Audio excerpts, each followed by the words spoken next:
ठूलो भिड देखाउन खोजेको तस्बिर फेक, एमाले महाधिवेशनको तस्बिर भन्दै भ्रम फैलाउने को हुन्? यस सम्बन्धी पुरै जानकारी आजको समाचारमा। एमाले महाधिवेशन उद्घाटन सत्रमा अध्यक्ष ओलीको सम्बोधन। उद्घाटन सत्रमा ओलीको भनाई, ढुक्कले भन्छु एमाले अजम्बरी छ। ओलीले भने महाधिवेशनको उद्घाटनमा उपस्थित मात्रै एमाले भन्ने नठानुन्।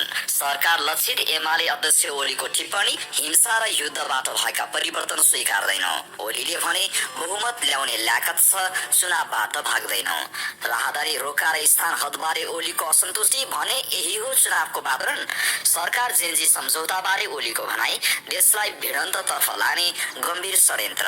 ओलीको संश्लेषण, स्वाधीनताको कुरा गर्दा एमाले माथि कलर रेभोल्युसन। एमाले महाधिवेशनमा कांग्रेसले भन्यो ठूला दल मिल्नुको विकल्प छैन। जेन्जी आन्दोलनले मुलुकलाई गम्भीर समस्यामा धकेलेको नेपाली कांग्रेसका कार्यवाहक सभापति पूर्णबहादुर खड्काको भनाई। खड्काको जिकिर, जाँचबुझ आयोग सतर्क हुन जरुरी छ।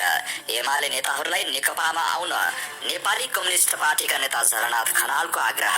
एमाले महाधिवेशनमा पुगेर नागरिक उन्मुक्ति पार्टीकी अध्यक्ष रञ्जिताले गरिन् एमाले अध्यक्ष ओलीको प्रशंसा। श्रेष्ठको भनाई, एमालेसँग सहकार्य गर्न तयार छौं। सर्वपक्षीय सरकार बनाउने ओलीको प्रस्तावमा नेत्र विक्रम चन्द्र विप्लव सहमत। विप्लवले भने अवैध सरकारलाई समर्थन छैन।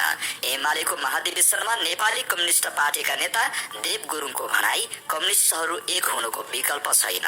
नेता नारायण काजी श्रेष्ठले भने एमाले कांग्रेसले सुशासन रुचाउँदैनन्। नेकपा एमालेका महासचिव शंकर पोखरेलले भने एमाले कमजोर छैन, झनै शक्तिशाली बनेको छ।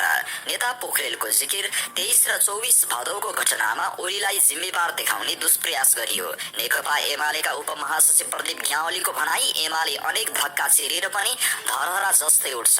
ग्यावालीले भने देश बनाउनेहरूलाई जय, देश जलाउनेहरूलाई नो भनौं। एमालेलाई देव गुरुङको प्रस्ताव, देश संकट मुक्त गराउन मिलेर अघि बढौं। नेपाली कम्युनिस्ट पार्टीका नेता वामदेव गौतमको भनाई, 64 लाख घर पुगेर माफी माग्छौं, 3 लाख आईटी आर्मी बनाउँछौं। नेता गौतमले भने समाजवाद ल्याउन नसके हामीलाई जेलमा कोची दिनुहोला। नेपाली कम्युनिस्ट पार्टीका सहसंयोजक माधव कुमार नेपालको भनाई, म र प्रसन्नजीले राम्रा काम पनि गरेका छौं, तर केही गरेनन् भन्छन्। नेकपाका संयोजक पुष्पकमल दाहाल प्रचण्डको भनाई, हामीसँग ब्यालिस्टिक मिसाइल प्रयोग गरेर विदेशी चलखेल रोक्ने तागत छैन।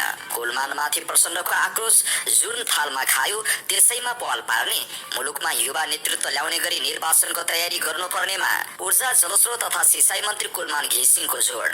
श्रम संस्कृति पार्टीका अध्यक्ष हर्क साम्पाङको दाबी, निर्वाचनपछि बन्ने सरकारको नेतृत्व मैले गर्छु। कांग्रेस नेता डाक्टर शेखर कोइरालाको भनाई, कांग्रेसमा वरिष्ठ र युवा पुस्ताको मिलन बिन्दु म हुँ। जेन्जी विद्रोह विस्फोट हुनमा पुराना राजनैतिक दलहरूले जिम्मेवारी लिनुपर्ने, राष्ट्रिय स्वतन्त्र पार्टीका महामन्त्री गोविन्द्र बुर्लाकोटीको भनाई। राप्रपाका अध्यक्ष राजेन्द्र लिङदेनले भने प्रजातन्त्र, बहुदलीय व्यवस्था र समावेशितालाई जोगाएर नयाँ समझदारी गरौं। संविधानको रक्षा गर्नु हरेक नागरिकको दायित्व भएको नेपाली कम्युनिस्ट पार्टीकी नेत्री पम्पा भूषालको भनाई। पोखरा महानगरले 67औं स्थापना दिवसमा 9 जनालाई 2 लाख राशिको नवरत्न सम्मान दिने। धादिङमा माइक्रोबस दुर्घटना, 11 जना घाइते।